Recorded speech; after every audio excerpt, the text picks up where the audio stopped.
Վարդանյան, ես ձեզանից ուզում եմ հետաքրքրվել, անկեղծորեն ձեր դիրքորոշումը իմանալ, այն մասին, թե ինչպես եք վերաբերվում այն գործիչներին, ովքեր որ քննադատում են մի երևույթ, բայց հետո իրենք իրականացնում են ճիշտ նույնը։ Հիմա ավելի կոնկրետացնեմ, ես հիշում եմ, որ անցած 8 տարիների ընթացքում դուք նույն ամբիոնի մոտ կանգնած, ձեր մասնագիտական բարձր որակները երբեմն զոհաբերելով, դուք քննադատել եք Սահմանադրական դատարանի այն դատավորին, որի դեմ ամբողջ իշխանությունը պայքարում էր։ Խոսքը Հրայր Թովմասյանի մասին է։ Եվ ձեր քննադատության հիմնական շեշտադրումն այն էր, որ Հրայր Թովմասյանը հանրապետական կուսակցության անդամ է եղել, հետո դարձել է Սահմանադրական դատարանի դատավոր, հետո նախագահ, եւ նա չի կարող ուղղակի լինել անաչառ դատավոր։ Այսինքն, ու դրա հետ կապված հիշում եք, քանի օրենսդրական փոփոխություններ, հազար ու մի քայլեր, որ հնարավոր լինել գահընկեց անել Հրայր Թովմասյանին։ Հիմա դուք լինելով քաղաքացիական պայմանագիր կուսակցության ամենավառ եւ ամենապրոֆեսիոնալ ներկայացուցիչներից, դուք գնում եք նույն ճանապարհով։ Ասացիք, որ առաջնորդվում եք երթումներով եւ շատ կարեւորում եք, որ պաշտոնյան իր երթումներին տեր կանգնի։ Հիմա ձեր երթումը ուրիշ ինչ բովանդակություն պիտի ունենա, որպեսզի մենք իսկապես հավատանք, որ դուք չեք գնում այնտեղ սպասարկելու քաղաքացիական պայմանագիր կուսակցության շահերը, եւ դուք գնում եք իրապես անաչառ դատավոր լինեք, որովհետեւ եթե Հրայր Թովմասյանը անաչառ չէր միայն նրա համար, որ հանրապետական կուսակցության ներկայացուցիչն էր, ինչ տարբերություն հիմա հանրապետական քաղաքացիական պայմանագիր, չգիտեմ, Հայ ազգային կոնգրես, թե այլ կուսակցության ներկայացուցիչ կներկայացվի բարձր դատարանում, ի վերջո, եթե նա ունի քաղաքական կոնկրետ շահեր։ Դուք 8 տարի սպասարկել եք այդ շահերը։ Շնորհակալ եմ։ Կարող եմ։ Տիկին Թովմասյան, շնորհակալություն հարցի համար, հարցը անսպասելի չէր։ Գիտեք, ես չեմ մեղադրել։ Նախ ես ցավում եմ Հրայր Թովմասյանի եւ Լիազորությունների վաղաժամկետ դատարանի համար եւ ամբողջ այս բոդիսականի համար։ Բայց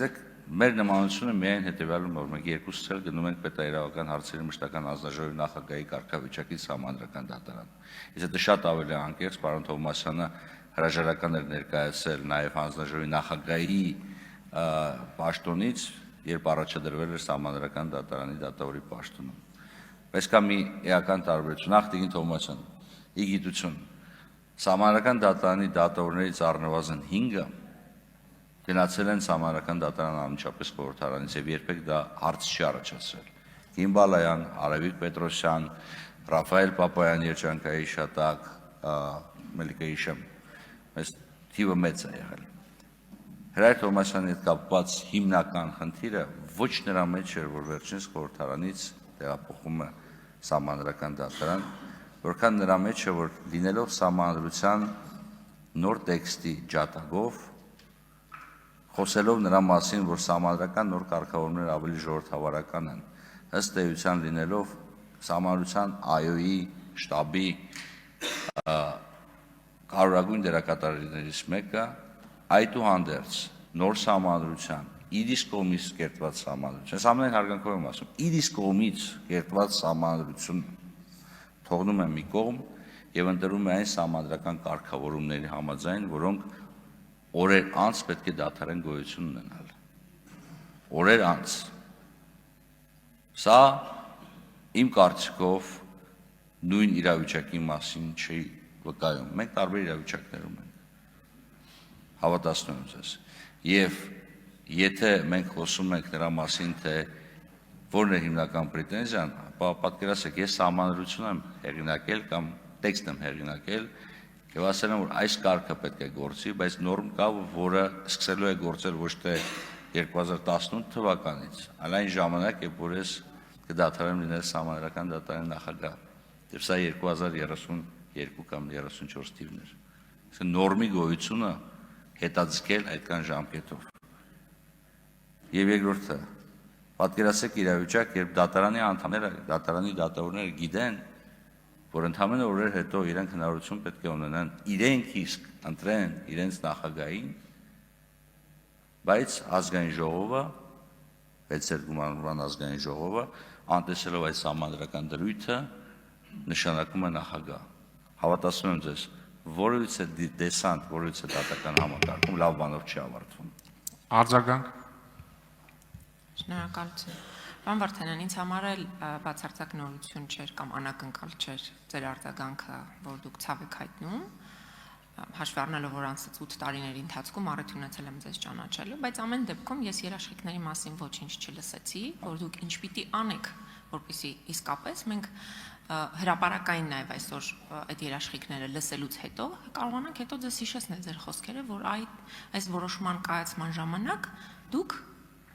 հակառակ եք գնացել ձեր խոսքերին, որովհետև սահմանադրական դատանը բնականաբար քննելու է գործեր, որոնք ուղիղ առնչվելու են իշխող կուսակցությանը եւ ձեր դիրքորոշումը, այդ թվում եւ հրապարակային խոստումները ձեր անաչառության վերաբերյալ ուղղակի կապ ունեն հետագա պրոֆեսիոնալ գործունեության որակի վրա։ Շնորհակալ եմ։ Տիկին Թովմասյան, շատ լավ որ ընդգծեցիք, որ մենք այս վերջի 8 տարիների ընթացքում շատ ենք շփվել եւ մենք միմյանց շատ լավ ճանաչում ենք։ Դուք գիտեք իմ դիրքորոշումները, ես գիտեմ շատ լավ ձեր դիրքորոշումները։ Ինչու եմ ես երթման տեքստը հիշատակել։ Մի պարզ պատճառով, որովհետև կարգավիճակի փոփոխությունը բերում է նաև քո հասարակական դերի փոփոխությանը։ Որովհետև դուք որպես լրագրող եւ դուք որպես падգամավոր երկու տարբեր վարկագիծ եք իրականացրել։ Ոչ թե նրա համար որ դուք փոխվել եք, որովհետև ձեր զբաղեցած պաշտոնը հանգեցնում է ձեր վարկագծի փոփոխությանը։ Եվ ես ինչու եմ հիշատակում երթումը մի պարզ պատճառով, որովհետև երթումը որոշելու է այն կարգավիճակը, այն մտածելակերպը եւ այն մոտեցումները, որով ես եմ առաջնորդվելու։ Եկեք չխառնենք կուսակցական կարգապահության պահպանումը, որը շատ կարևոր է խորհրդարանական ուժերի ձևավորման համար, անկախության